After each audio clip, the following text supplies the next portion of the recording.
এক সন্তানের জন্য বাবার প্রথম চাওয়া তার নামাজ, এক স্ত্রীর জন্য স্বামীর প্রথম চাওয়া নামাজ, এক মেয়ের জন্য বাবা মার প্রথম চাওয়া তার নামাজ, তার সিজদা, তার পর্দা, তার আখিরাত। কারণ আমরা মুসলমান, আমরা বেঈমান না, আমরা দুনিয়াদার না, আমাদের গন্তব্য আখিরাত। আজ যদি আমরা মুসলমান ভুলে যাই আখিরাত, তো আখিরাত মনে রাখবে কে? হিন্দু বৌদ্ধরা, ইহুদি খ্রিস্টানরা? ওরা তো বুঝেই না কিছু।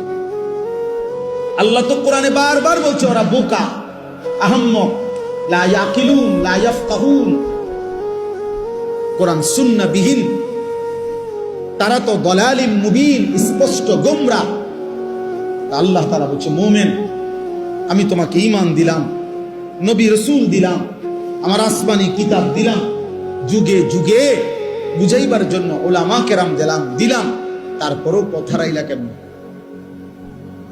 এই কয়জন ছেলে পেলে বাবা, তোমরাই বলো ভাই, কিসের অভাবে নামাজের গুরুত্ব বুঝলা না?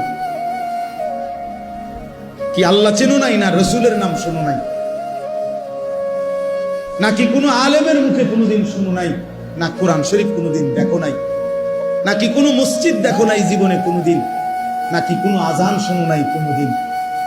কিসের অভাবে হারায় গেলা? যারা নামাজ পড়ো না বাপ,